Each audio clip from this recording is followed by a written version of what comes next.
alfa, ponerle color y hacer toda la historia para poder dar la clase de hoy. Las funciones de segundo grado van a venir como se ve acá en la pantalla. Esperen que pueda poner, se apagó ya. Esperen que pueda poner láser. Una función de segundo grado puede venir así de esta forma. O sea, nosotros hasta el momento, ¿qué es lo que hemos visto? Hemos visto la constante, hemos visto ceros y polos en el origen, ceros y polos en el origen múltiples, o sea, P a la 2, P a la menos 2, P a la 3, P a la menos 3. Hemos visto ceros y polos fuera del origen, y hemos visto ceros y polos fuera del origen, o sea, del tipo P más alfa, a la más menos n, o sea, polos y ceros fuera del origen, múltiples. Con esto completaríamos el último elemento que nos falta dentro de lo que puede aparecer en una función de transferencia, que es la función de segundo grado. Esta función de segundo grado puede aparecer en numerador o en denominador de nuestra función de transferencia. Vamos a empezar viendo una función genérica, en principio, como la que ven ustedes acá en la pantalla, la que estoy mostrando ahí con el láser. Esa sería la forma genérica. Si viene así, y el término A es distinto de 1, lo que vamos a hacer es ordenar la función de transferencia del siguiente modo, como está mostrado en la parte inferior de la pantalla. Vamos a sacar ese término como factor común de toda la función, haciendo la operación esta que está acá, y ese término A pasa ¡Uy, uy, uy! apagar los micrófonos. Ese término A pasa a formar parte de la constante total.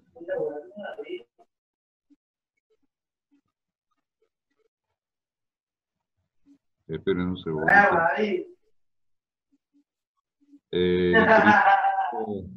chiquito con el micrófono encendido, por favor, si lo puede apagar.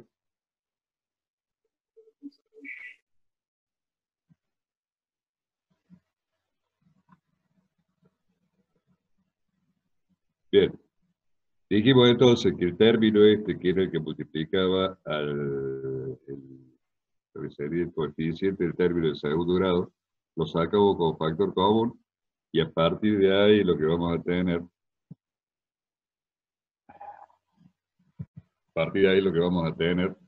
es esta expresión en la cual dijimos que la constante pasa a formar parte de la función total. Esto es similar a lo que hacíamos cuando nosotros teníamos ceros o polos fuera del origen, donde hacíamos esta operación, teníamos un P más alfa, y alfa pasaba a formar parte de la constante total, ¿no es cierto? Es algo similar a eso, es parte de lo que va a ser la normalización de nuestra función de segundo grado. En general, nuestra función, al hacer eso, nos va a quedar como se muestra aquí en la parte superior de la pantalla, y vamos a tener P al cuadrado más B por P, B minúscula. Ese B minúscula es el B mayúscula sobre la mayúscula, más C, que es el C mayúscula sobre la minúscula. Entonces podemos decir que para poder empezar a utilizar los conceptos de cómo representar una función de segundo grado, nosotros tenemos que llegar a esta expresión, a la que se muestra acá por el puntero. Si recuerdan los temas que ustedes ya han visto, inclusive esto lo han visto ustedes, lo han visto el año pasado en teoría 1, y tuvieron que hacer un primer cuestionario sobre lo que era la función de segundo grado. El término B en un circuito RLC me está representando a R sobre L. Y el término C es 1 sobre LC. Entonces, si ustedes se fijan, de cosas que ya han estudiado, ese término B me está representando 2 zeta por omega 0. A esto lo pueden haber visto ustedes también como, cuando vieron resonancia, como omega cero sobre el Q sub 0. ¿Por qué? Y porque Q sub 0 es 1 sobre 2 sigma. El término este dijimos que era omega cero, y si ustedes se fijan en esta expresión, omega cero al cuadrado, perdón, si ustedes se fijan en esta expresión, si le hacen la raíz cuadrada a esto, es la famosa fórmula de Thomson que vieron el año pasado, cuando vieron circuitos resonantes serie, que les daba el omega cero. O sea, al tenerlo sin la raíz, eso es omega cero al cuadrado. La pulsación de resonancia de nuestro circuito RLC. Zeta es lo que se llama factor de amortiguamiento y la relación entre la resistencia del circuito y su resistencia crítica. Si ustedes se acuerdan, la resistencia crítica era aquella que hacía que nuestro circuito RLC fuera críticamente amortiguado o tuviera amortiguamiento crítico.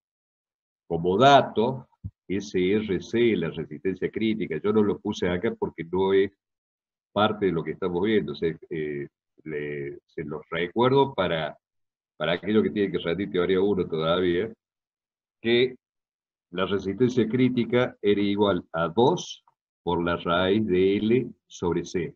No está puesto aquí en esta pantalla. Omega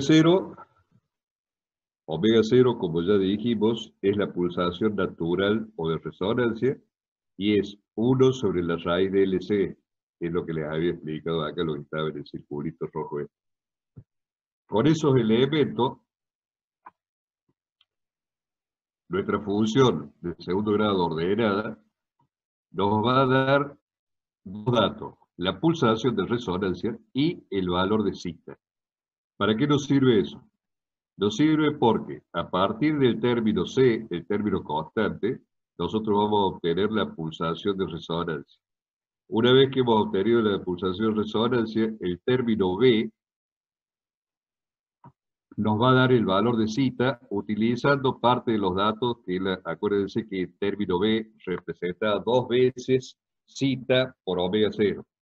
O sea, si a B lo divido por 2 omega 0, obtengo el valor de zeta, factor de amortiguamiento, o B dividido 2 por la raíz de C me va a dar también el valor de zeta.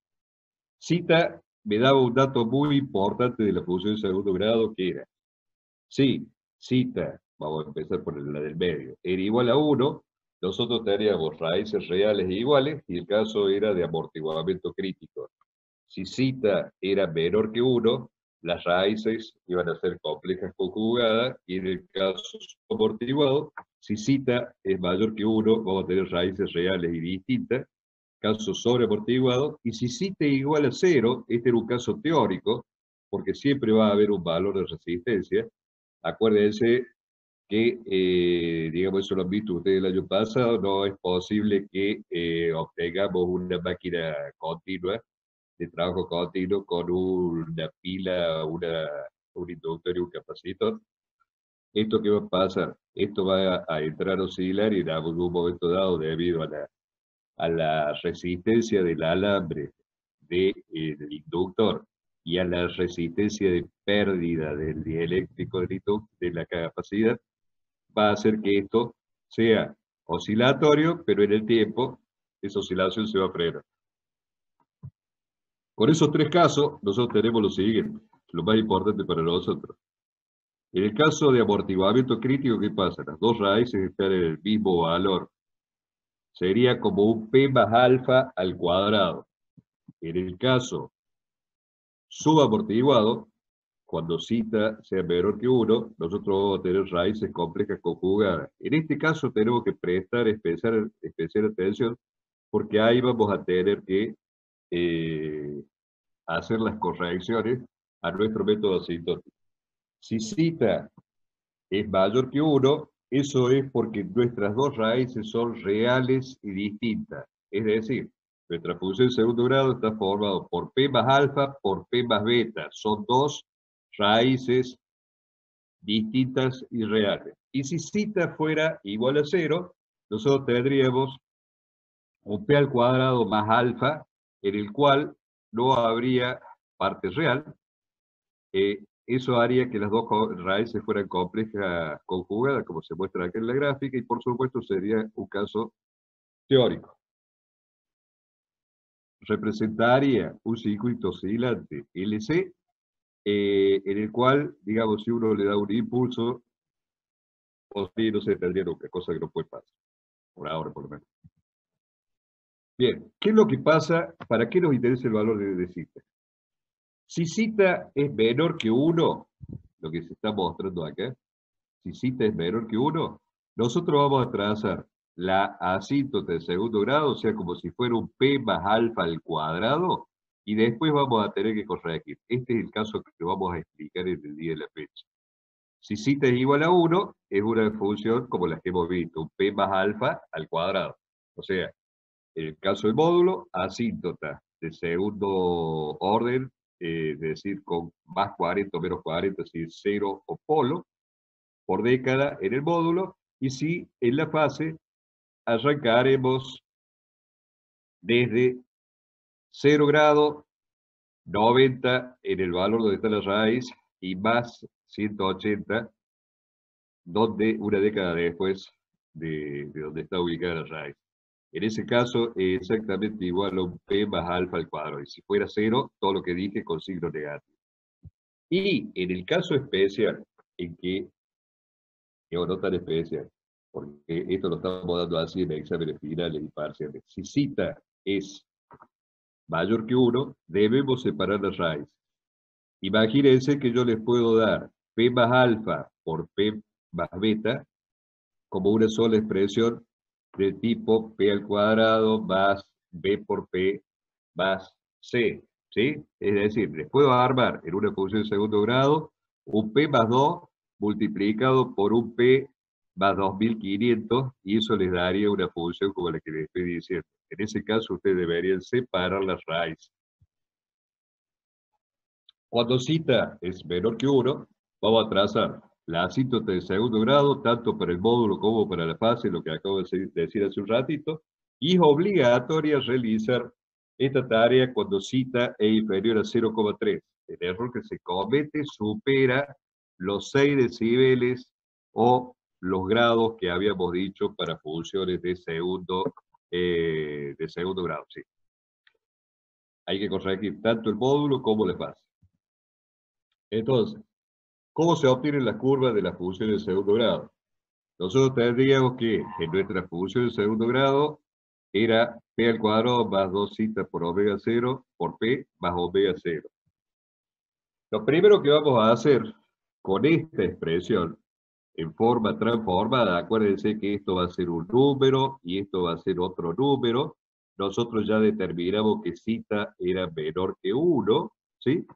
Entonces lo que vamos a hacer es sacar este omega 0 al cuadrado como factor común, va a pasar a formar parte de la constante total. Acá voy a simplificar lo que haga falta simplificar y me va a quedar esta expresión. Menos p al cuadrado, p al cuadrado sobre omega 0 al cuadrado más 2 zeta por p sobre omega 0 más 1. De allí, cuando yo haga el cambio de P por J omega, acá fíjense que reemplazo directamente donde está P por J omega, me va a quedar esto con signo negativo, esto negativo pero real, J al cuadrado es menos 1, esto me va a quedar imaginario y el 1. Entonces lo que voy a hacer es acomodar lo que es parte real y lo que es parte imaginaria, que es lo que está expresado acá. ¿Sí? Es decir, 1 menos omega al cuadrado sobre omega 0 al cuadrado más j 2 zeta omega sobre omega 0. A este término, lo vamos a poner acá, a este término omega sobre omega 0 lo voy a llamar u por una cuestión de hacer la normalización. ¿Sí? Fíjense entonces que esto pasa a ser este término j2 zeta u y este término pasa a ser 1 menos u al cuadrado. Ese u es similar, es similar, espera un cachito, es similar a cuando hicimos el P más alfa, cambiado P por J omega y nos queda J omega sobre alfa más 1, y al omega sobre alfa lo llamábamos U. Acá es exactamente lo mismo. Como es una función de segundo grado, en lugar de aparecer el alfa, nos aparece el omega 0 al cuadrado.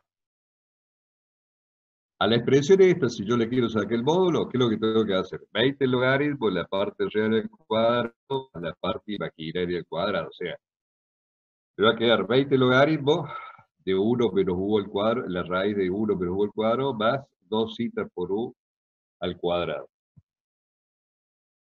Voy a expandir, o voy a hacer acá los cuadrados, ¿sí? Voy a operar los cuadrados de eso, y me va a quedar esta expresión. O sea, 1 menos 2u al cuadrado más u al cuarto. O sea, es directamente función, una función elevada al cuadrado. Y esto me va a quedar 4 zeta cuadrado u al cuadrado. A partir de ahí, yo lo que puedo hacer es, a la raíz, bueno, lo voy a hacer esto. Lo que puedo hacer es, si zeta valiera 0,707, voy a volver a acá. Si zeta valiera 0,707, 0,707 al cuadrado es 0,5, por 4 es 2. Entonces, este término sería...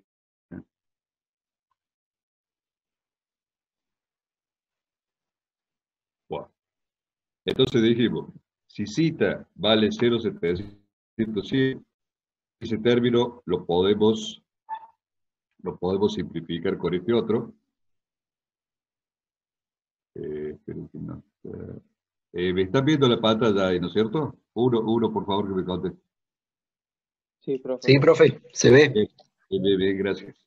Entonces, lo que he hecho al hacer que zeta sea 0,707 es reducir esta expresión para explicar qué es lo que pasa con la curva real. O sea, este valor que tenemos acá, menos 20 logaritmos de 1 más 1 a la cuarta, me estaría dando el valor real. Si yo le doy valores a U, me estaría dando el valor real que va a tener la curva de bode, de módulo o de ángulo de esa expresión. A partir de ahí, si nosotros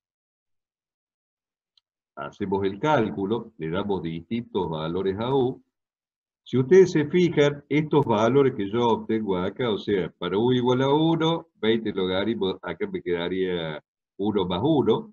¿Se acuerdan que nosotros ahí habíamos dicho que cometíamos un error en la función de segundo grado? Yo desprecio uno de los 1, raíz de 1 es 1, logaritmo de 1 es 0, y por eso me da 0 decibel. Ahí estaría cometiendo un error. Si me voy una década antes, cometo menos error. Si U vale 0,1, esto es 1,0001, el logaritmo de 1 va a seguir siendo 0, y así para valores inferiores ocurre lo mismo. Si me voy una década después de donde tengo ubicado mi omega 0, o sea, para U igual a 1, me voy a U igual a 10, me quedaría que este número es 10 a la cuarta, la raíz de 10 a la cuarta es 100, el logaritmo de 100 es 2, por 20, 40 decibeles. Y si me voy otra década más, 80, y si me voy otra década más, 120. Quiere decir que esto va a tener una pendiente de 40 decibeles por década, similar a como habíamos visto una función del tipo P más alfa al cuadrado, que es lo que está señalado acá abajo. Esa sería la curva asintótica y la curva real de una función de segundo grado con zeta igual a 0,707. La pendiente de la curva es como un P más alfa al cuadrado de más 40 decibeles por década. ¿Qué pasa si yo le doy distintos valores a zeta? Me va a ocurrir esto que está acá.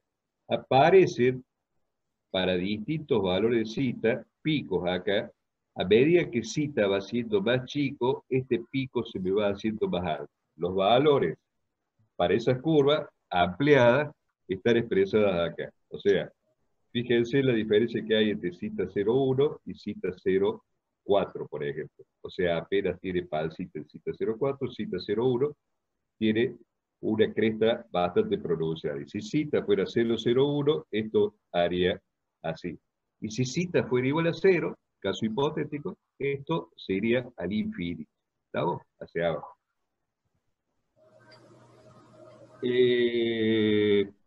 Si la función de segundo grado hubiera estado no en el numerador, como dijimos recién, es decir, ese p al cuadrado más b por p más c hubiera estado en el denominador, hubiera pasado esto, hubiera cambiado yo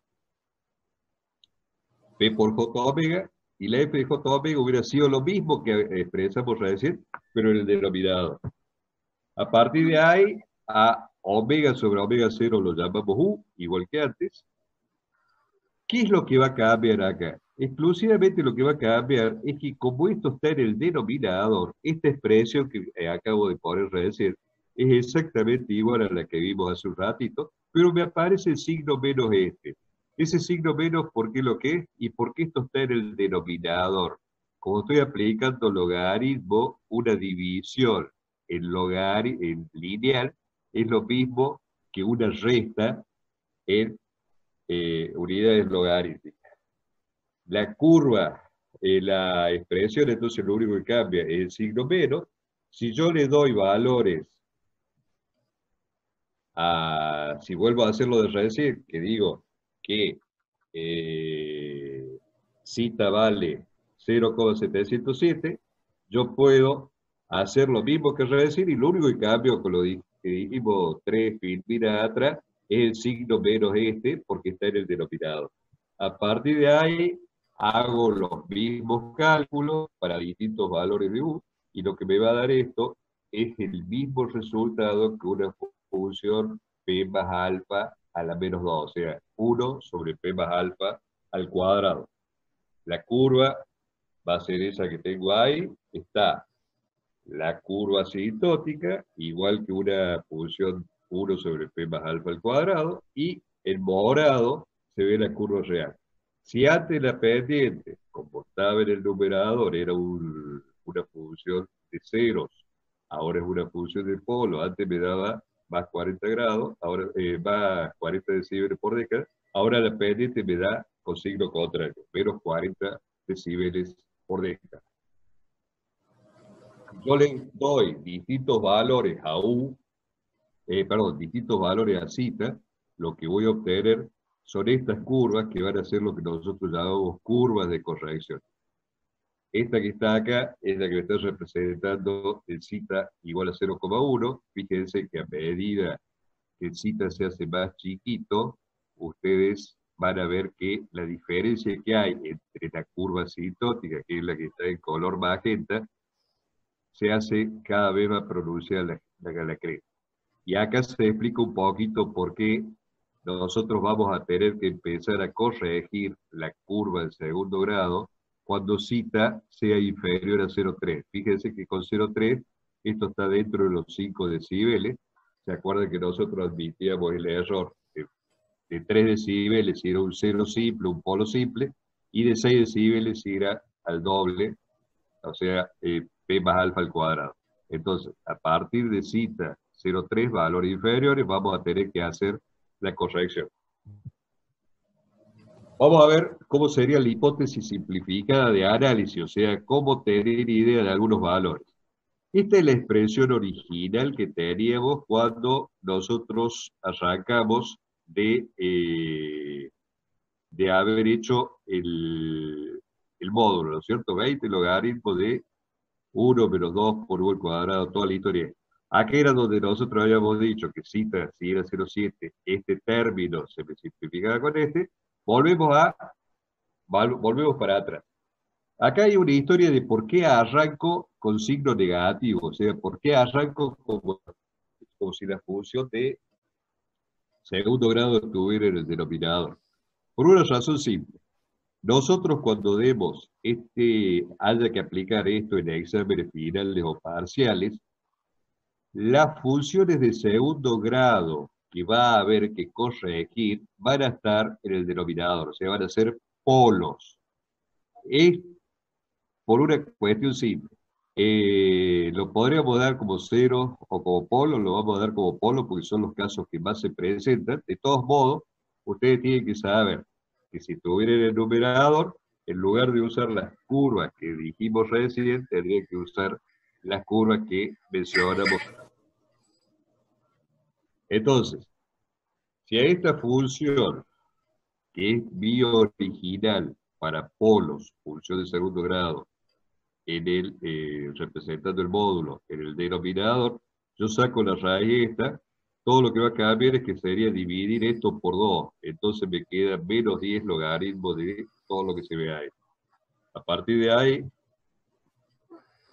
si nosotros le damos valores a u, vemos que se me simplificaría este término, se me simplificaría este término y se me simplificaría este término. Es decir, si u es un valor muy chiquito, tiende a 0, me quedaría nada más que menos 10 logaritmo de 1. Y eso es igual a 0.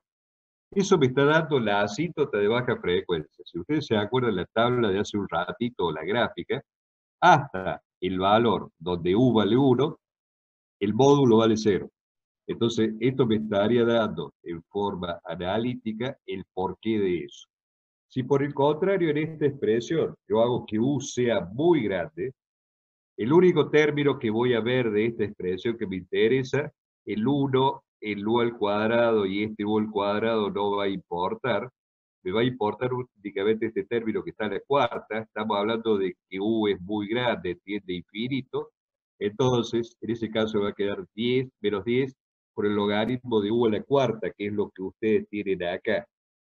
¿Eso qué es lo que me estaría dando si yo hago la operación? Me estaría dando menos 40 el logaritmo de u. Y esto me está hablando que la asíntota de alta frecuencia tiene, tiene, si yo le hago la derivada, esperen un minuto. Vamos a tomar ahí.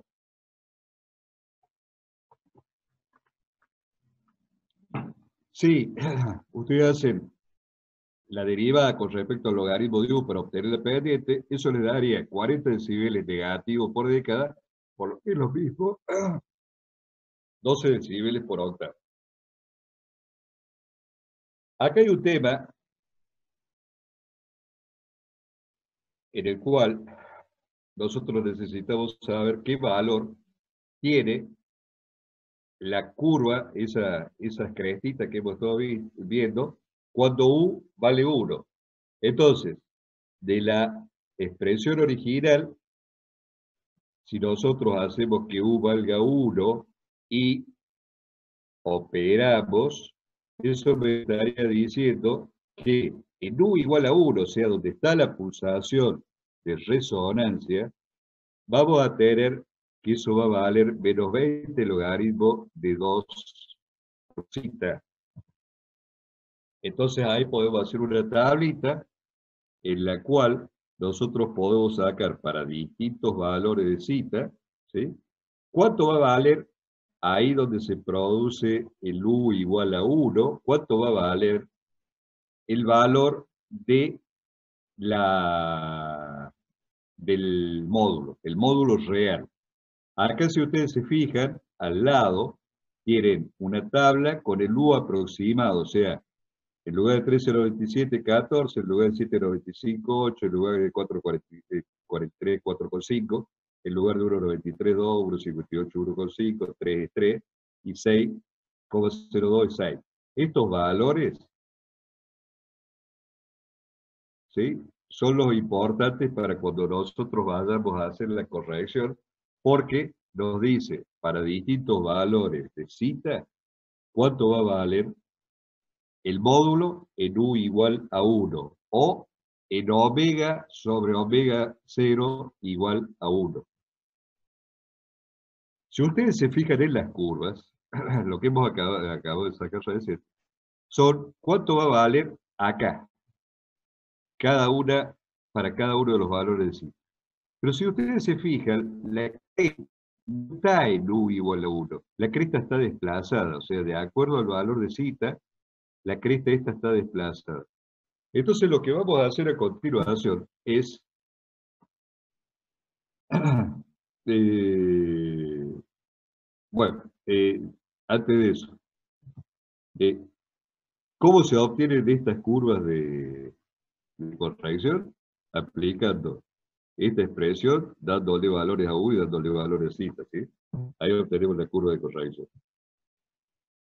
Esa curva de corrección, si yo la meto, o sea, esa fórmula, si yo la meto en una tabla de Excel, va a hacer que obtenga esto. Eso también está publicado esta semana en el aula virtual, o sea, tienen un Excel donde ustedes tienen los valores reales de módulo, ¿sí? Para cada valor de la pulsación y para cada valor de cita, ustedes tienen los valores que va a tener las curvitas esas que van por encima de la asíntota. Esa es la tabla de módulos real. Ustedes ahora, vería la parte esta, donde si se fijan ampliando la curva, ¿sí? En U igual a 1, o omega igual a 0, omega 0, acuérdense que nosotros habíamos hecho todo el cambio ese de omega sobre omega 0 igual a U, para poder hacer las curvas normalizadas, o sea, en cualquier valor que tenga el omega 0, estas curvas van a ser exactamente igual. Si se fijan acá, las crestas no están, ¿sí? Las crestas están desplazadas, o sea, a medida que el sitio es más chiquito, sí, están en U igual a 1. Pero a partir que el cita baja, esto se va viniendo hacia este lado. Entonces, lo que vamos a hacer es, en esta expresión, la vamos a acomodar un poquito, esta es la expresión original de módulo, la vamos a acomodar un poquito. Al tema, al término este que está acá, al cual le sacó el logaritmo, lo vamos a llamar A. Vamos a hacer la derivada de A con respecto a U, y la vamos a igualar a 0. ¿Qué es lo que vamos a hacer con eso? Obtener dónde esta expresión tiene su máximo. ¿Se acuerdan de máximo mínimo de años anteriores? Entonces, hacemos la derivada, a partir de ahí operamos, ¿sí? Seguimos operando. De acá despejamos el valor de U para cada cita, ¿sí? Este 2 lo voy a pasar como raíz cuadrada, y esta expresión es la que me va a decir en qué valor de U para cada cita se va a producir la cresta de la curva de corrección. Si ustedes se fijan, si cita es muy chiquito, ¿sí? Hablemos de 0,1, 0,01, valores muy chiquitos, cuando cita tiende a 0, esto es despreciable y me queda que U es igual a 1. Lo que les acababa de decir hace un ratito yo, de que, vamos a volver para atrás, de que para valores chicos de cita, ustedes tienen sobre el valor U igual a 1 la cresta, pero para valores inferiores, esto se está viniendo para este otro lado. Estamos ahí. De eso yo puedo obtener, de acuerdo a los valores de cita, con esa expresión que acabamos de dar recién, acuérdense que U era igual a la raíz de 1 menos 2 por cita al cuadrado, y por supuesto, de acá yo podría despejar como U era igual a omega sobre omega 0, donde se me produce, en qué valores de omega se me produce el valor de la cresta. Tenemos estos valores acá que están calculados también en Excel, y luego, si nosotros partimos de la expresión original, ¿sí? Y esa expresión original la volvemos a como habíamos hecho al principio, antes de expandir esto como función de segundo grado y esto como función de segundo grado, ¿sí? Profe, una consulta, ¿puedo volver al experimento anterior? Sí, está ahí. Sí, si cita es mayor a 1 sobre raíz de 2, que es 0,707, empezaría a dar el máximo un valor imaginario. ¿Eso significa que no hay cresta dentro de la curva? ¿Cita qué? Si cita es Vuelve a repetir. Cita es, mayor a 0,707, omega sí, daría valores imaginarios, o sea, U. daría valores imaginarios, sería mayor el término negativo dentro de la raíz.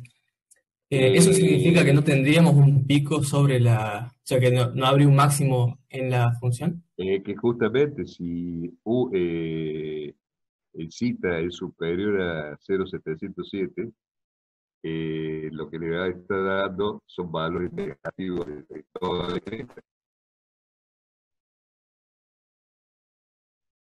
¿Eh? Vamos a quedar. Volví a poner la escribir de recién. Acá tendríamos, lo volvemos esto para atrás, en donde no expandimos la expresión de segundo grado y le damos a U en esta expresión el valor ese donde encontramos que es la cresta. O sea, cuando U es igual a la raíz de 1 pero 2 al cuadrado, es donde nosotros tenemos la cresta. ¿Qué es lo que estamos haciendo con esto? Al ponerlo acá y operar, ¿sí? Todas las operaciones, vemos, después de hacer todas las operaciones,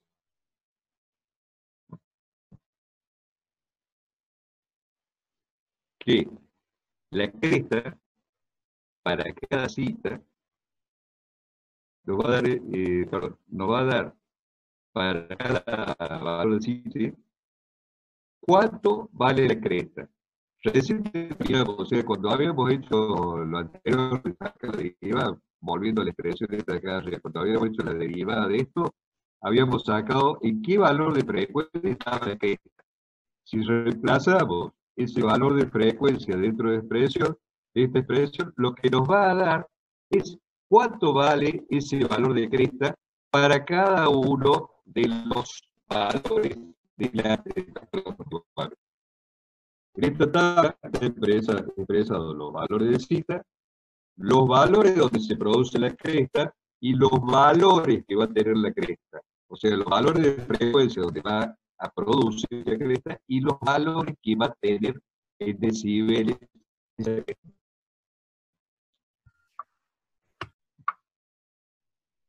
¿Qué pasa con la fase? Con la fase vamos a arrancar de esta expresión que era la generalizada, ¿sí? O sea, sería una parte real y una parte imaginaria. La fase es el arco tangente de la parte imaginaria sobre la real. Entonces va a ser eso sin la J dividido en. Si cita vale 0,5, ¿sí? Esto me va a dar, por eso, por un 0,5, un subvalor del cual yo pueda sacar una conclusión rápida. Si cita vale 0,5, para distintos valores de U, yo obtengo esto que es lo mismo que había obtenido para una función de tipo P más alfa al cuadrado. A partir de ahí, si yo represento la curva, para distintos valores de cita, vamos a tener que la que está en negro, me está dando la asíntota y a medida que el cita es más chiquito, esto va a tender a hacerse así bien cuadrado acá, ¿sí? Ahí estaría para distintos valores de la curva. Si el polinomio de segundo grado hubiera estado en el denominador, que es lo que a nosotros nos interesa, porque, digamos, este es un pacto de caballeros, únicamente le vamos a tomar corrección, porque nosotros no, porque sea así, le podríamos tomar en base de originales, que era un segundo grado, un grado del denominador, pero quedamos que la vamos a tomar en el denominador. Por esa razón, si hubiera estado el denominador, esto que acabamos de decir recién aparecería a la menos 1, como si hubiera estado 1 sobre el P cuadrado más 2P por P más C en el denominador. Lo único que va a cambiar con Profe, los perdón, se está escuchando muy mal por la conexión, se traba mucho. bueno, lo siento. Hasta acá llegamos, hasta la curva de corrección de base.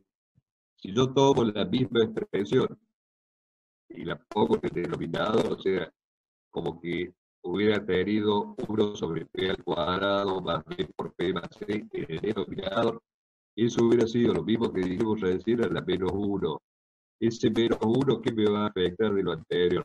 Lo que me va a afectar es este signo menos. Si yo vuelvo a decir sin hacer signo para simplificar, me va a dar la misma tabla que para una función de segundo grado en el denominador, y las curvas de corrección van a ser esas. Si ustedes se Profe, fijan, no se entiende nada. Está bueno, todo no es culpa cortado. mía que lo siento. En la filmina está el. Aparte, ustedes tienen el texto de esto.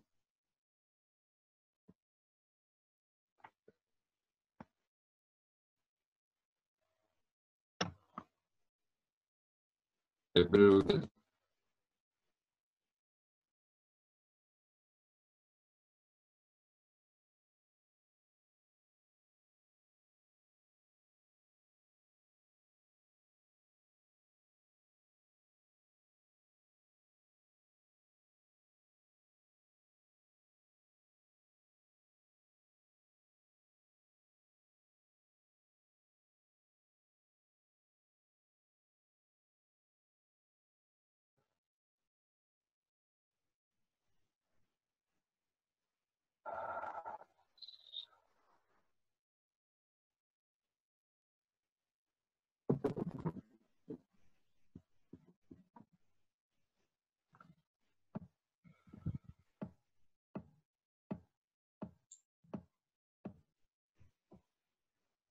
Esperen un segundito que.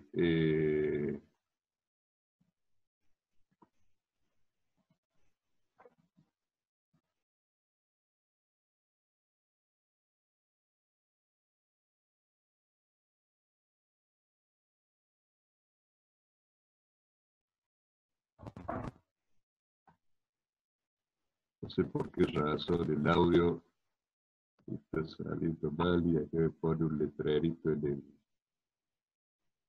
Aguante un segundito. Voy a salir de acá de la.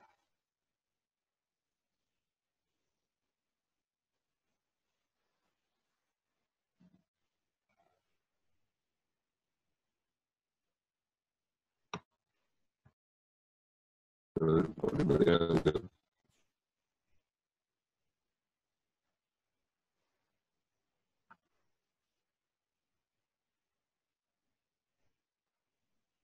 Aguante un segundo que no sé por qué el altavoz no funciona, pero eso puede ser.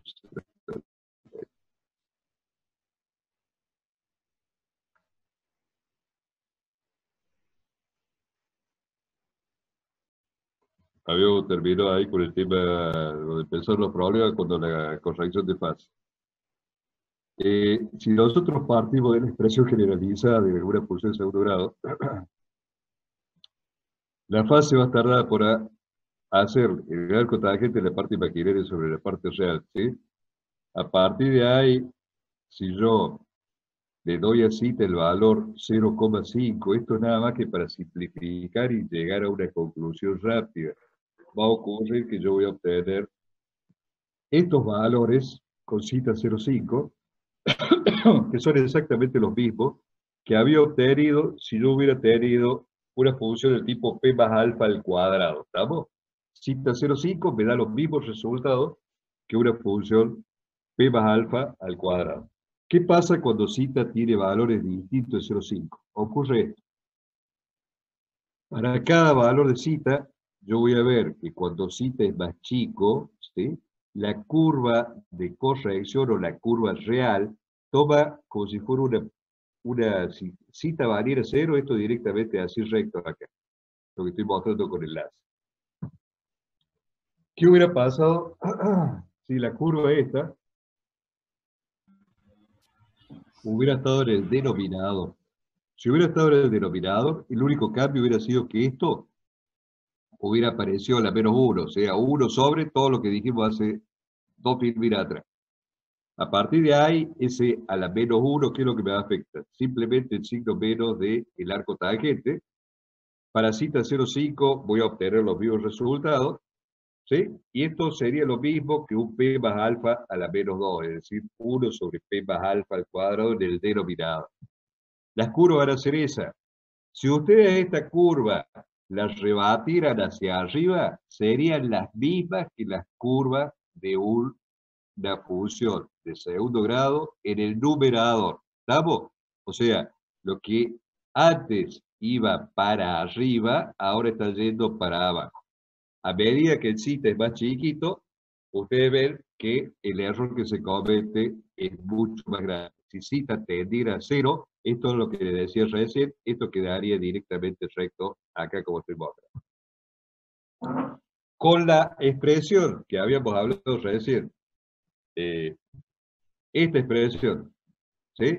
Si yo le doy valores a cita y a u, lo que voy a obtener, aparte de las curvas, mediante Excel, es la tabla de valores reales de fase. Es esta que está acá y ustedes la tienen en el Excel que publicamos esta semana en el aula virtual. A partir de ahí, esto es lo que acabo de decir recién, o sea, ese es el valor del Excel, el nombre del Excel, y ustedes tienen algo que se llama tabla de corrección 2G. ¿Qué es lo que es la tabla de corrección? La tabla de corrección es la que me va a dar la diferencia. Acá lo vamos a ver con la fase. Me va a dar cuánto es la diferencia que hay entre la asíntota de fase de segundo grado y el valor que tendría la curva real para cada valor de cita. Entonces, esa tabla de corrección es tal como esta que estamos acá. O sea, dentro del Excel, ustedes tienen, creo que son como 5 o 6 pestañas, en las cuales ustedes tienen en un lugar grabada la curva de módulo, en el mismo lugar las tablas de corrección de módulo y las curvas y lo mismo con la fase. ¿Qué es lo que me está diciendo esto? En el caso del módulo, para cada valor de cita, ¿cuál es la diferencia que hay entre la curva asintótica y la curva real? Imagínense de la tabla de recién para un cita cualquiera, ¿sí? Estos valores, supongamos cita 0,3. Estos valores son los que yo tendré que sumar o restar a la asíntota. En este caso es sumar a la asíntota, como si fuera un p más alfa a la menos 2, o sea, un p más alfa al cuadrado en el denominador, los valores de diferencia que tengo entre la asíntota, ¿sí?, y la curva real. ¿Esto para qué es lo que me sirve? Para corregir las funciones de segundo grado. ¿Qué es lo que pasa con la fase? Hay también una tabla en la cual ustedes tienen la diferencia que hay para cualquier valor de cita y los distintos valores de frecuencia. ¿Cuál es la diferencia que hay entre la curva real y la asíntota de segundo grado? Acá mostramos un ejemplo. Fíjense que hay valores que se suman y hay valores que se restan. Volviendo a la tabla, a partir de 0 para atrás, hay valores que son positivos y de 0 hacia adelante los valores son negativos. ¿Estamos? Bueno. Las curvas de corrección ustedes tienen también publicadas unas curvas parecidas a esta. Estas eran las curvas viejas.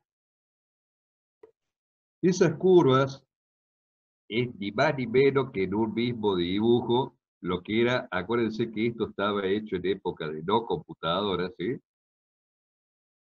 ¿Qué es lo que hicimos en algún momento nosotros? Un alumno hizo una tabla en Excel y a partir de ahí obtuvimos, para el caso del módulo, que es lo que está acá con líneas punteadas, la diferencia que había, ¿sí?, en cada valor de cita a la frecuencia determinada. Y lo mismo para la fase venía por acá. En una época se usaban estas curvas y a partir del año, creo que 2002, empezamos a usar las tablas de corrección para hacer esto. De todas formas, en exámenes finales o en exámenes parciales, estamos tomando el teórico de esto. O sea, cómo se obtienen estas curvas, que es lo que acabo de explicar yo recién, y que ustedes tenían en el PDF publicado en esta semana. Acá está un poquito, lo que viene ahora es, si yo estas curvas las rebato para arriba y las miro a trasluz, estas son las curvas de corrección de funciones de segundo grado, fíjense en el -1 en el denominador. Si yo a eso lo pusiera hacia arriba, imagínense que esto es una hoja, la pusiera hacia arriba y la viera a trasluz, vería eso, y son exactamente las curvas de funciones de segundo grado en el numerador. ¿Estamos? Acá lo que he hecho es simplemente agarrar la curva como si la tuviera en una hoja, la rebato hacia arriba y la miro al trasluz y vería eso. Y son las curvas de funciones de segundo grado en el numerador. ¿Preguntas?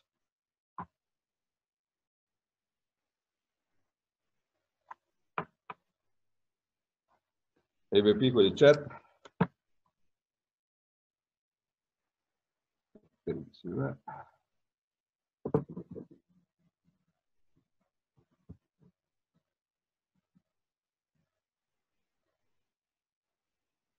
Estoy esperando las preguntas, ¿eh?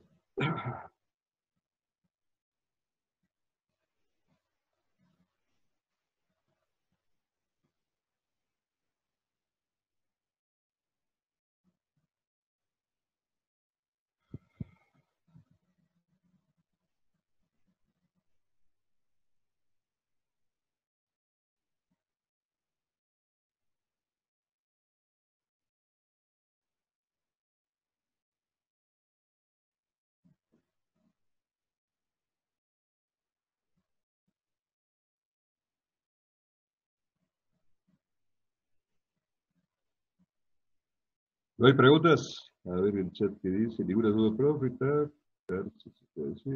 Bueno. ¿No hay preguntas entonces?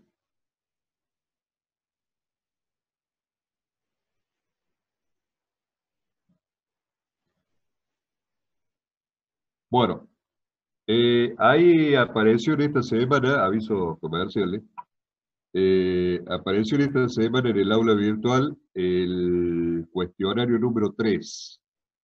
El cuestionario número 3 tiene que ver con todo aquello que sería la parte teórica de método asintótico, de lo que vimos la semana pasada. O sea, si una función de transferencia tiene cero en el origen, ponlo en el origen, no tiene, cuánto es el valor de la constante total, si tiene el mismo grado. Sobre eso se basa el cuestionario de la semana pasada. Es probable que este viernes, de acuerdo a cómo venga la historia, es muy probable que comience el cuestionario número 4, que tendría que ver ya sí con el tema de trazado de diagramas de Bode. ¿Sí? Vamos a ver cómo lo acomodamos con el ingeniero Puig para ver si lo largamos ahora o lo largamos la semana que viene. Para la próxima clase va a haber material publicado, o sea, para la próxima semana, en la próxima clase, va a haber material que yo voy a publicar durante el fin de semana para que ustedes lo tengan a mano ahí para el trabajo que vamos a hacer. Ahí vamos a hacer un ejercicio sobre corrección de función de segundo grado y redondearíamos el tema BODE a partir de hacer que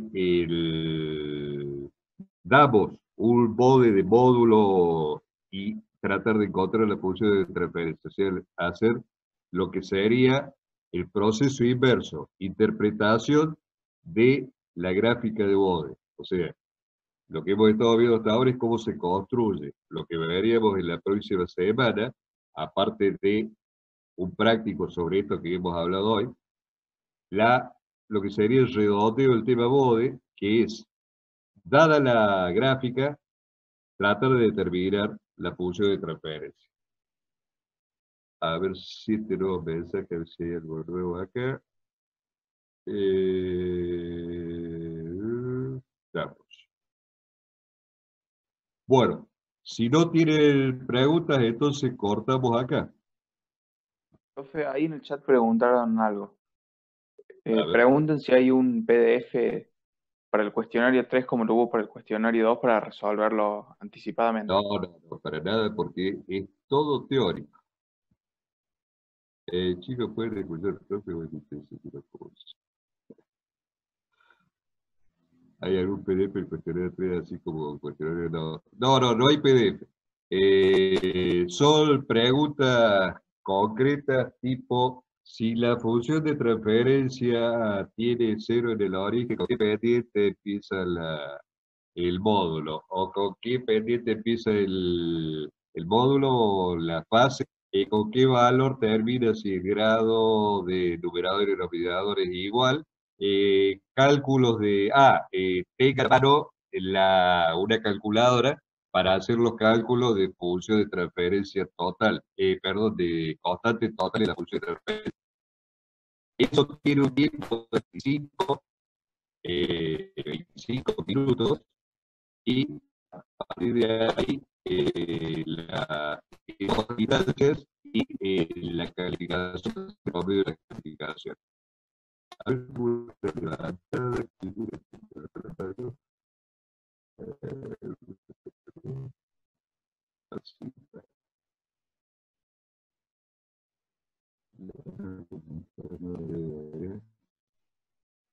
eh, no sé quién ha quedado para el chat.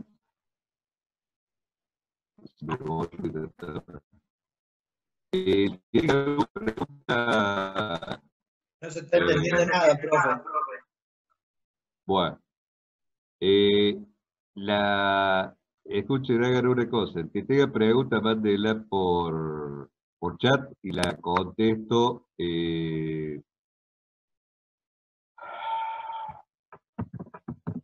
Si está tomando el audio, le contesto de forma escrita.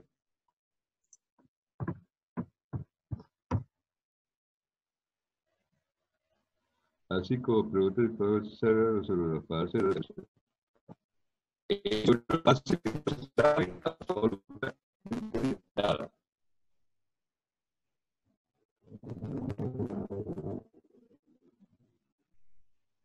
Acá me pregunta dos cantantes. Con lo que vieron el miércoles pasado, por supuesto, si leyeron los teóricos correspondientes, alcanza para hacer el cuestionario 3. Se supone que a esta altura de parte ustedes tendrían que estar haciendo, yo estoy suponiendo que ustedes están siguiendo la clase y después esperan al miércoles siguiente medio, están repasando, ¿no es cierto? Entonces, si es así,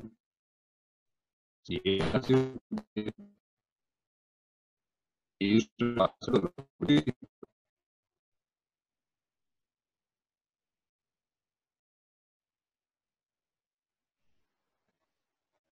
bueno, eh,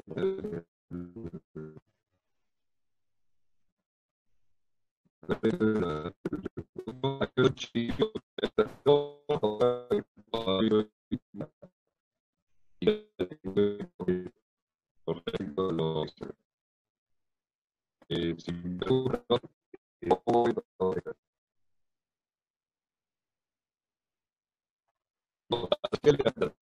veamos algún modo de que sea legal,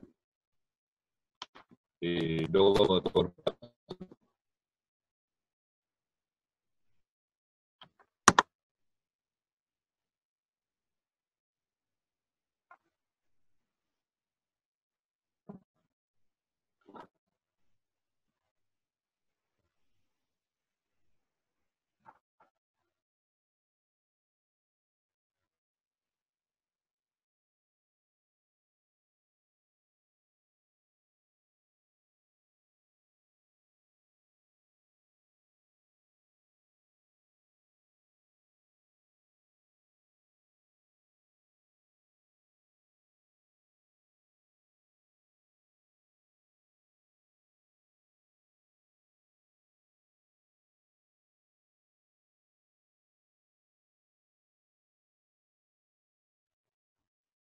Bueno,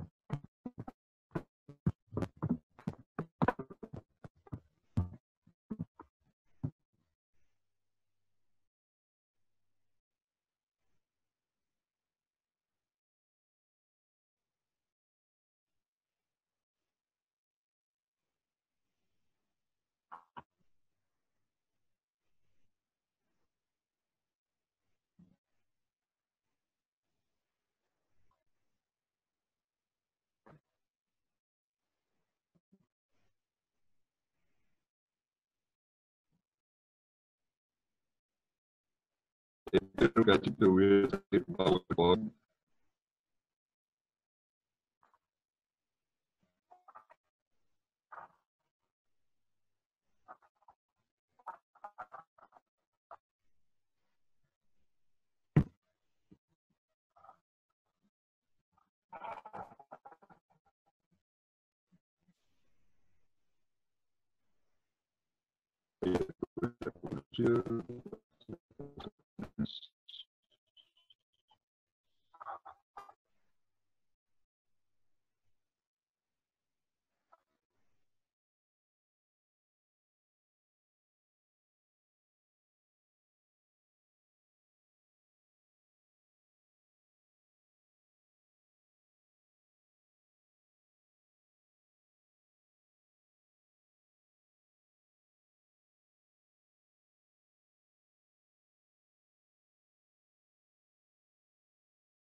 A ver, ahí el micrófono creo que empezó a estar bien.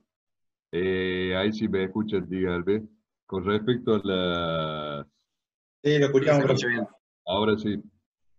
No sé si por ahí me parece que el micrófono no anda. No sé. Don Chirino, eh, por el momento no voy a tomar el examen en junio, el próximo turno, porque no hay nada concreto todavía sobre la toma de exámenes, cómo va a ser la metodología, así que no voy a tomar examen. Y el parcial va a quedar definido a cómo podamos implementar en forma virtual algo más o menos serio. Hasta el momento, imposible. Así que bueno, lo iremos manejando con lo que hay. No sé si tiene alguna otra pregunta más.